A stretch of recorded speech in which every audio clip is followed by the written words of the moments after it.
These fairies really arch their backs a lot, I'm noticing. That's something they've carried through a lot of the Zelda games. The great fairies in Breath of the Wild. Breath of the Wild. You saw those busty bitches. The first time when it popped up, I was like, what? What? I took a break from the game for a minute, I'll tell you that.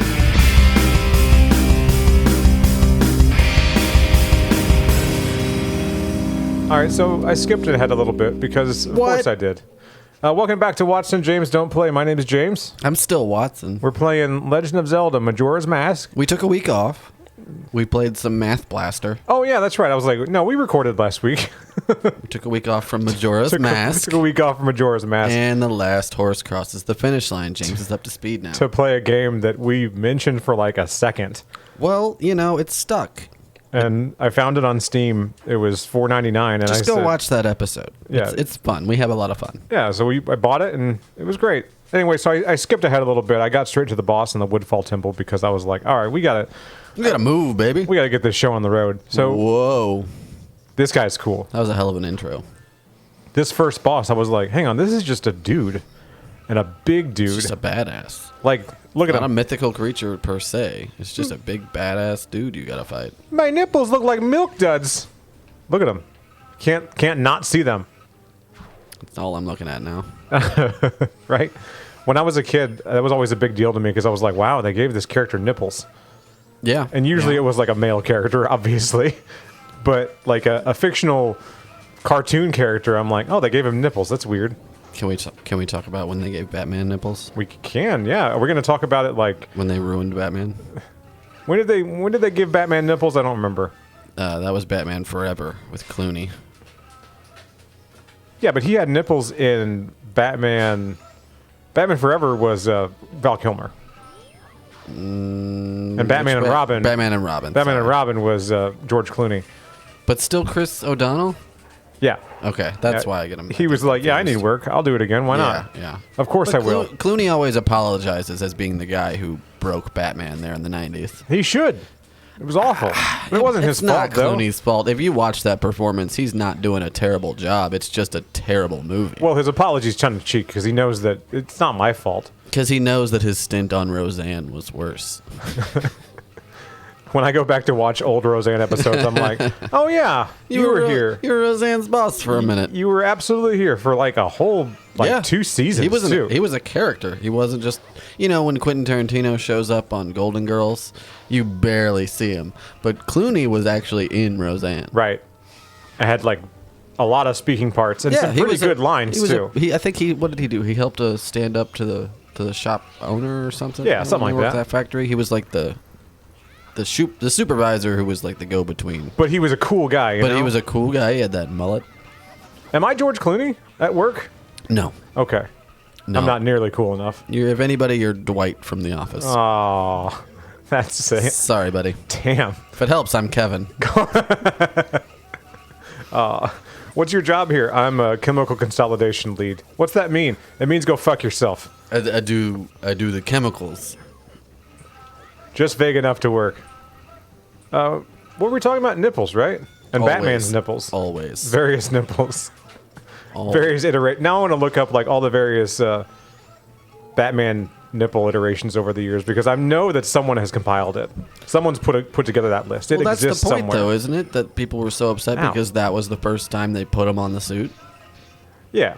People were mad about it. They drew eyebrows on Adam West. Like, come on, guys. It's okay. It didn't bother me when I was a kid, but I didn't really care about it when I was a kid.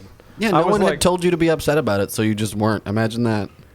Yeah. It's really just that easy sometimes. So a lot of people are telling me to be upset about the new Lord of the Rings show. Oh, yeah. You hear a lot about Rings of Power and the problems therein. So I've been following its production for a long time because I'm a big fan of Lord of the Rings. Yeah, that's my shit. You're a huge fan of the what do you call it? Franchise? I don't know. The lore. Yeah, I'm a fan of the IP. I'm a fan of the world that Tolkien built. Yeah. And so I've been following its production, I've been keeping up with it. Mm-hmm. And whenever they were like, oh, it's coming out now. And I was like, oh, okay. Well, hell yeah. Yeah, let's do it. That took a while. Just like this boss is taking a while. You fell into a burning ring of fire. This guy's just, oh, I'm out. I made it out.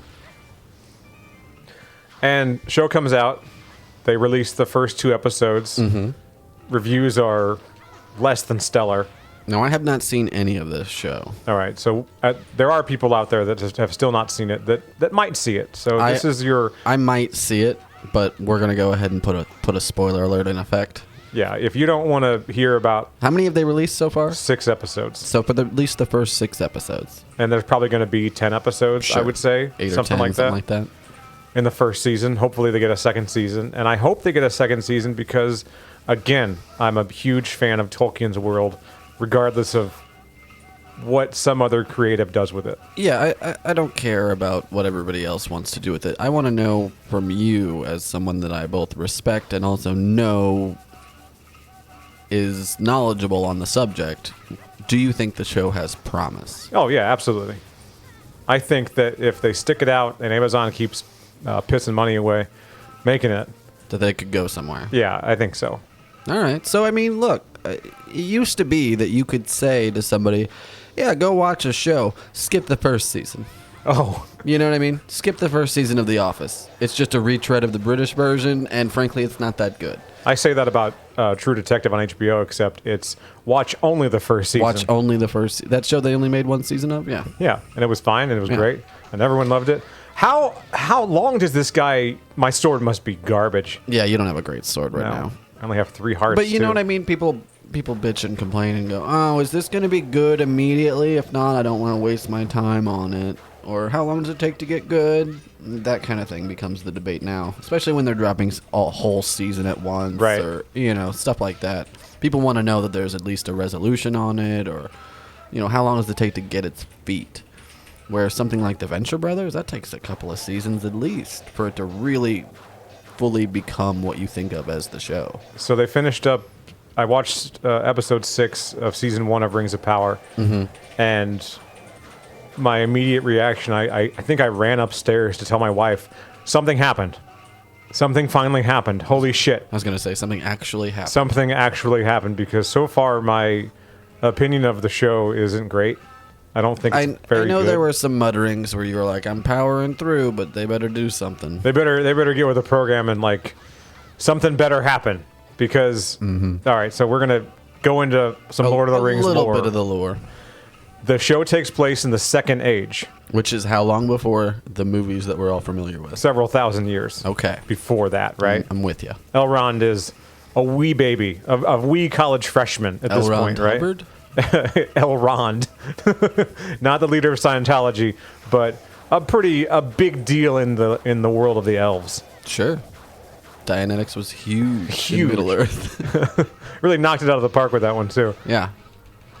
This guy's got to die soon, right? Come on. I would think so. There we go. There one more it hit. is. Oh, what a cool boss. Oh, you stubbed his toe. No. So a couple thousand years. Yeah, several thousand years before the events of Lord of the Rings. And I'm going to say Lord of the Rings, not necessarily The Hobbit, because I think more people have seen Lord of the Rings. Yeah, go easy on people like me. Yeah. And The Hobbit, or the Lord of the Rings movies and the books take place over the course of 20 or 30 years. Right. It's not very long. Yeah. And the Second Age is thousands of years before that. So you kind of got to... It's difficult to grasp the amount of time these stories take place in. It's like when I talk to you about Dune, and I talk about the Butlerian Jihad being thousands of years before the events of Dune, and then God Emperor being thousands of years after that. It's a long time scale that you're dealing with. The show starts out, the intro of the show, the First Age, explains the big bad guy of the First Age, who is Morgoth. Sweet name. It's awesome, isn't it? Just want to say it. It's dope. Right out. Sweet name. His successor... If it's not a metal band, it will be. His successor after Morgoth is defeated is Sauron. Which we're all familiar with. Sauron, however you want to say it. I'm sorry, have we talked about the fact that the two villains in the Lord of the Rings movies are Saruman and Sauron? It's confusing, and how isn't it? confusing that is, and how much I didn't know those were two separate things when I was a kid. There are tons of lore videos out there on YouTube explaining the names, choices. Sure. And how I don't think... I need to buffer this with I'm not entirely sure. Sure. But I know that there were certain words that Tolkien didn't like because of their origin. I know And he think was a linguist. it's either French or Germanic was the origin that he didn't care for. I forget which one it is. Well, nobody cares for the French, so it could easily be that. He chose the name orc because he didn't like the word goblin. As far as I know, the Germans have never done anything wrong. Ever. In a million years. Don't quote me on that. So goblin and orc, if you look at the meaning, so to speak, I got to focus real quick. Yeah, and focus do on your this. song, nerd. Did it. They mean the same thing, but he doesn't like the word goblin, so he went with orc. And so that's just a little bit. The orcs were made by Morgoth in the First Age, and you actually meet one of the first orcs who prefers the term Uruk. If you remember from the Lord of the Rings movie, there were the Uruk-hai. Uruk-hai, yeah. I do That's where remember that comes from. And Uruks and orcs, same thing. Kind of. Are they? Kind of. Are you about to get called out? No, not Some nerd gonna get you for that? Really, the orcs and the Uruk-hai and the Uruks in the book, they don't come from any specific regions. Like the Uruks are where the orcs are from. The orcs are where the Uruks are from. But in the show, this character Adar is an Uruk, and he's elven in features. Right? He was one of the first elves to be captured by Morgoth and changed. Okay. So that's where the orcs come from, and he's the one that's like, no, we prefer Uruk. And he tells Galadriel this in one of the episodes, in this latest episode. And I'm like, that's cool. I like that. That's a nice touch. I enjoy that. Someone paid attention enough to make that a thing. Is it accurate with the books? So that's the complicated part, is that the book is not based on the Silmarillion, which is where most of the Second Age kind of takes place, or rather, That's where you're going to get the bulk of your information. where it's explained from. The Right. book is more based on the appendices of Return of the King. I'm really sad Stephen Colbert didn't reach back out to us to be on the show. And I'm sure that if you heard me talking about it, he would just correct the shit out of me and be he like, would just insist on all the names and things. I'm sure he would understand the spirit of your argument. yeah, there's either way. there's passion behind it, even if I'm not he's a good dude. I don't think entirely he'd bust correct. you too hard, right? But yeah, that's the issue in that Amazon couldn't secure the rights to the Silmarillion, so they have the rights to the other Tolkien works. The Silmarillion was caught in kind of a legal issue with Warner Brothers. Sure. So it's very complicated, and at the end of the day, Amazon couldn't get it. Is it because they couldn't afford it? Not necessarily. They just couldn't get it. Sometimes people just don't want to license things. Yeah, it's just, you didn't get it. So it's based on other stuff. So it's not based on the Silmarillion. And I think that if you go into the show with that attitude and knowing ahead of time that they're not going to address the things that the uber nerds are passionate about. This whole show is a workaround. Yes. Yeah. The whole thing. Yeah. And so, yeah, again, you got to have a good attitude. And if you have a good attitude in it, you're going to enjoy it, because I saw a meme that kind of explained how I felt about the show. It's Larry David in an episode of Curb Your Enthusiasm, and it's him going out the door, and it says, "Fuck you very much. I will see you next week." Yeah, that's pretty much the spirit, right? Yeah, and that's how I'm going about it, because every time an episode happens, except for this latest one, I was like, you got to do something, man. All right? You got to get something going. Something's got to happen. I understand, and I truly respect the slow burn. I'm an artsy-fartsy kind of guy. I get it. And look but at it's not slow burning because anything's going to happen. It's slow burning because it seems like they're trying to stretch this bitch out. I'm trying to figure out what they can and can't do, and stretch out what they do have. And look, the Lord of the Rings movies that we all love so much, they're not always the fastest pace either. No. Not really. Not really. There's major events that happen in all those movies, obviously. There's conflict and this huge war and all that, but a lot of it is just the journey. Yeah, the whole walking thing, a path. Yeah, the whole Lord of the Rings story, they're walking most of the time. Yeah. The meme, of course, is always, one does not simply walk into Mordor. That's exactly what they fucking did. They walked into Mordor. Yeah, but I hate the screen cap, because that's not what he's saying when he puts his hand like that. He's not saying that at all. I hate it so much. I do too. Anyway. But that's the way the meme. But that's the way the meme works. That's the way the memes do. A higher power than us decided that. So I give it a B-. A B-, I feel like, from a pretty big Lord of the Rings nerd like you, is pretty high praise. Yeah. To be honest, given all you said about licensing issues and source material problems and that kind of thing. The biggest reason it gets a B- and not a lower grade, Lack of tits. they got those in House of the Dragon. House of the Dragon got you covered, baby. House of the Dragon's dope, by the way. I really like it, and I didn't think I would. because I mean, Game of Thrones did me dirty, but we'll talk about that momentarily because we can talk about that too, right? Why not? Because those are the two big fantasy shows out right now. No, and they're competing with each other. They're not competing with each other. I think they're aimed at two different fan bases. Okay. Well, regardless, they're Also, it's spooky season, and I want to talk about Hellraiser. Oh, okay. I got you. House of the Dragon's cool. You probably like it. Yeah, I'll probably watch it. It's a good show. Of course it is. It's well acted. It's well written. Yeah, I'm sure it's fine. I'll watch it. I like fantasy. It's got better pacing than Rings of Power. So anyway, had to do like one little comparison. It gets a B- from me though because I love Tolkien's world, and any chance that I get to go back to that world in a live action form, even if they fucking butcher it, I'm gonna like it. Right. It's got the genre itself has enough that I like that I'm gonna be sucked into at least part of it. There's still a guy named Elrond. I watched part of that Amazon show where it was about like Diagon Alley for all those magical creatures. Did you watch that one? No, huh? Oh, not a good show. Oh no, I've never even heard of that. Oh, What? I'll look it up at some point. All right. Yeah, I don't know. Is it a Harry Potter thing? No.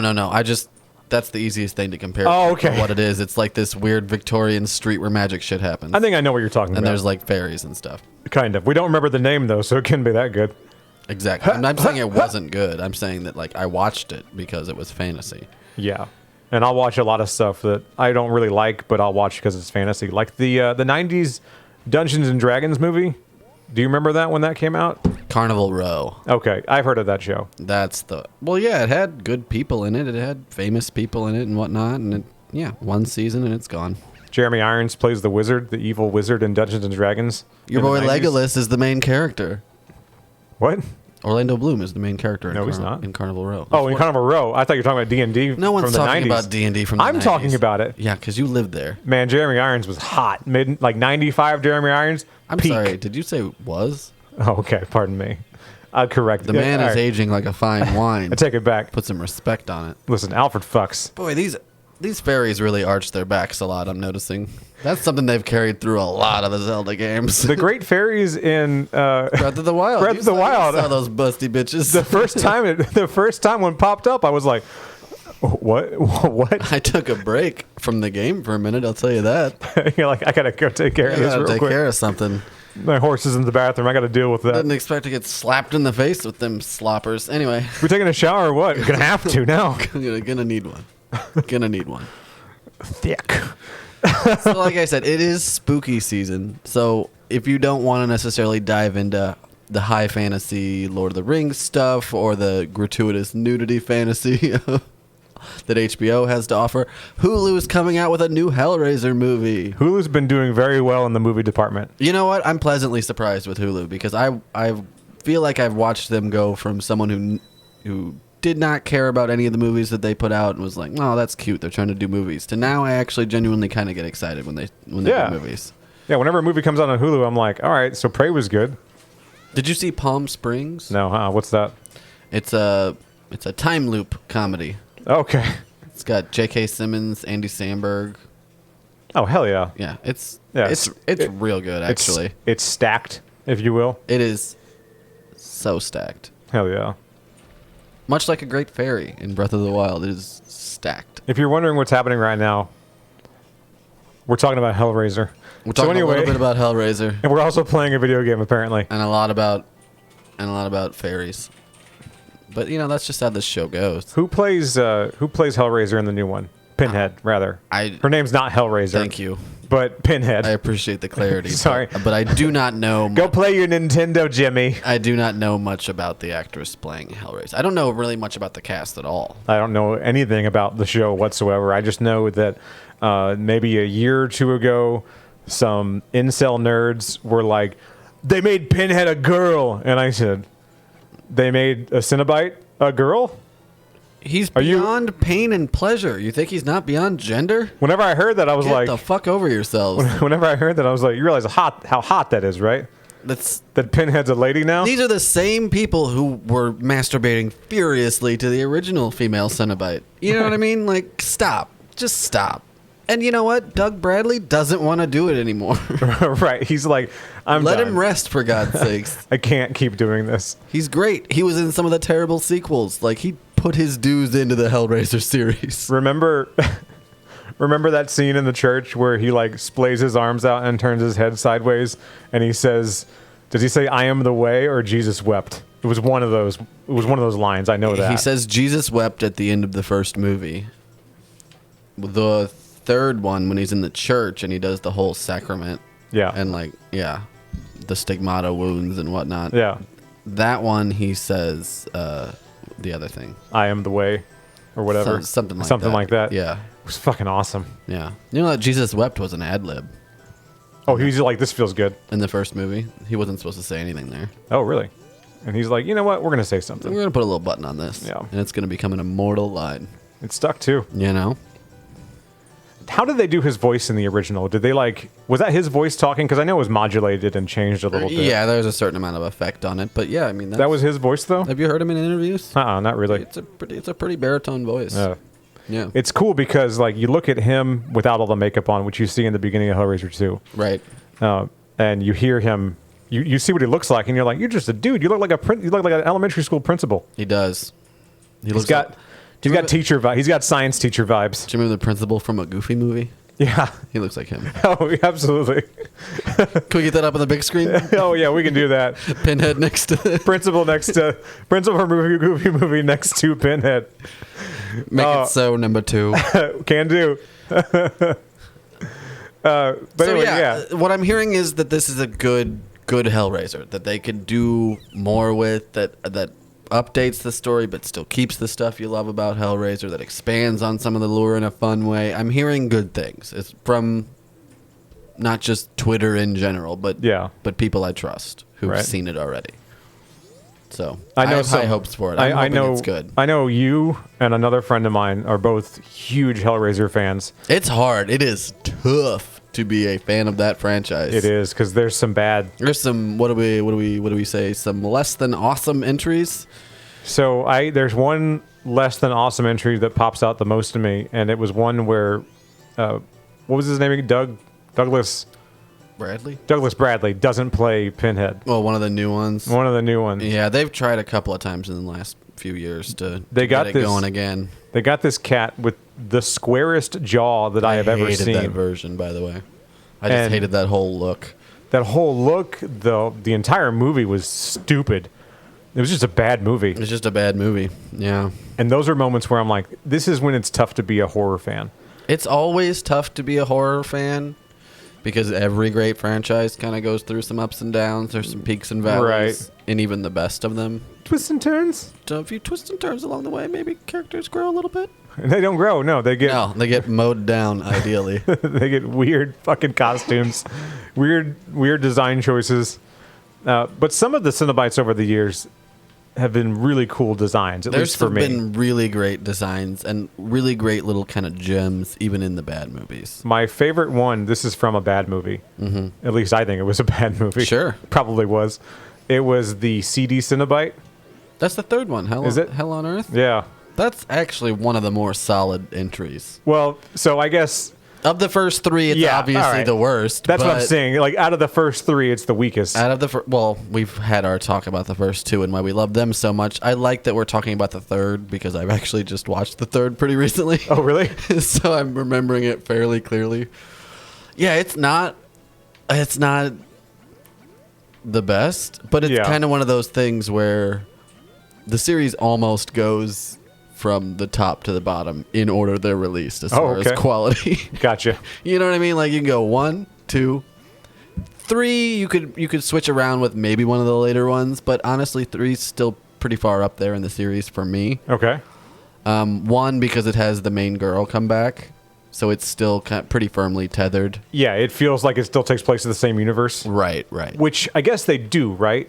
Oh, what's the continuity on this? What's the continuity? Yeah, it was just a mess. It's a pretty big mess. There was that one that came out. It had the guy from. Now I can't remember the name of the movie. It's on Shudder now, and they really want me to watch it. It's where a guy goes to a secret city, and there's a bunch of monsters there, and he becomes a monster himself. Oh, Nightbreed. That's it, Nightbreed. Shudder really wants me to watch Nightbreed. Well, yeah, it's a Clive Barker joint. And it's got the main actor from that movie is in one of the Hellraiser movies as the main character, and it is awful. Nightbreed, you're gonna want to watch the like director's extended cut or whatever. That's the best way to watch it. Even that is, it's pretty tough. Pretty rough, huh? Well, anyway, the Hellraiser that he was in was also pretty tough. Pretty tough. Some cool monster designs. I'll give him that. Like, Clive has cool design ideas. Yeah, absolutely. Sure. But, yeah, as far as a movie goes, Nightbreed's tough. Yeah. But yeah, the CD Cenobite, let's talk about that. Because I don't remember his name. Do you remember the CD Cenobite's name, or are we just going to call him that? He was a DJ, right? We need a shorter name for it than that. All right, CD. Yeah. DJ CD. Tapehead? I don't know. I don't know. Anyway, I don't remember what they call him. He was a DJ, and he was turned into a Cenobite, and his whole deal was that he was also He shot CDs at you. shot CDs at you. Yes, that was his. Yeah. That was the thing that he did, and I'm like, oh, this is cool. This is fun. It's a little cheesy, kind of campy, but I like it. Was it the tattoo art? Was it a tattoo artist or something? Like, remember the one that had the one that had a gun in the side of his head. Yeah, it had like a tattoo gun. Yeah, he looked like the Borg. Yeah, he looked a lot like well, that's a different one. Oh, is it? There's the camera guy who is like her cameraman. And when he turns on her, that's why he gets the camera for the eye. And he's like, are you ready for your close-up kind of shit? And then... Oh, it's awful. And then there's a third guy. The third guy has just through the side of his head has the, like, embedded big tattoo-looking gun that just jackhammers back and forth. Oh, that's cool. Which is a really great design, and I really loved that design. But, yeah, overall, it's a weird movie. I gotta focus now. I gotta play this game. Because there's, like, this douchebag artist guy who somehow owns a nightclub, restaurant / art gallery, like all in one, and lives above it. And, you know, it's a weird premise to start off with. Right. But yeah, he comes into possession of that totem pole deal that, you know, the Cenobites are basically inhabiting. And then he sacrifices that girl to it, kind of by accident. That wakes up Pinhead, and then everything goes all Hellraiser from there. I went on like a YouTube deep dive on Hellraiser one time. Sure. And it was breaking down all the different movies that have come out over the years and kind of explaining their motivations and why they're so god awful. Look, there's a lot of different reasons why a lot of the different ones are, not necessarily even Hellraiser movies. The one that I'm talking about more specifically is the one where Pinhead's in space. Yeah, the space element configuration. And the guy like says, haha, it's a giant, I have all the money and I made a Jeff Bezos lament configuration in space and now you're dead, Pinhead. I fucking won. Yeah. You piece of shit. You know what the better version of that movie is? Yeah, what is it? Event Horizon. It's so much better. That was on the docket the other night. I was at some friend's house and they were like, we need to watch a scary movie. And I said, I got just the thing. You want to watch Sam Neill get crazy? And I looked it up and I go, Dr. Grant go insane. I got just the thing, a movie that is not streaming anywhere, at least not on the services that they had. I think it's on Paramount Plus or something like that. Oh, I'm sure it's somewhere, yeah. Paramount Plus is good, but again, we talked about this last time. I can't have 9,000 streaming services because I don't want to pay $200 a month to watch, two shows that aren't even that good. I get it, and we're all at that point now where we've all done the free trials.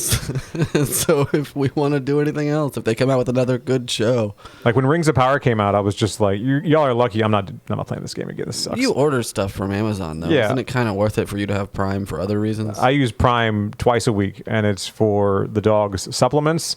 And they're like flavor juice that I put on their food. It's like supposed to make their skin good. Sure. I broke down how much money we spend on these dogs the other day, and I was like, oh my lord! You can do a couple of deep breaths. These are literally my children. They are super expensive. But anyway, we have Prime. So whenever Lord of the Rings: Rings of Power came out, I was like, all right, Bezos, you're lucky that I already have your service, so I can watch your show. And then I watched it, and I'm like, it's fine. It's fine. It's fine. It's not. Nothing's gonna stack up to Peter Jackson's Lord of the Rings or Peter Jackson's The Hobbit. Hobbit's not gonna. A lot of stuff stands up to The Hobbit. The Hobbit doesn't stack up to Peter Jackson's Lord of the Rings. But I think it has a lot to do with how they filmed Lord of the Rings. Sure. They filmed it on film. Yeah. And that has a lot to do with how the movie looks. All right. Whenever you're filming something with a super high quality digital camera. I think a lot about what it could have been if we just used film still, but it's so expensive, and I understand why they use the cameras they do. The world has moved on from film. We're done. I get it. So if you're nostalgic for Lord of the Rings and you're like, Rings of Power isn't the same, I go, of course it's not. Or if you just want to watch new Cenobites blast people to hell. There's lots of stuff out there to watch this spooky season, you know? Hell yeah. And I think we're going to have a good time with Hellraiser, so I look forward to your book report on that. I gotta it comes go. out. I gotta go open my lament configuration. So I'll see you later, man. All right, let's tear our souls apart.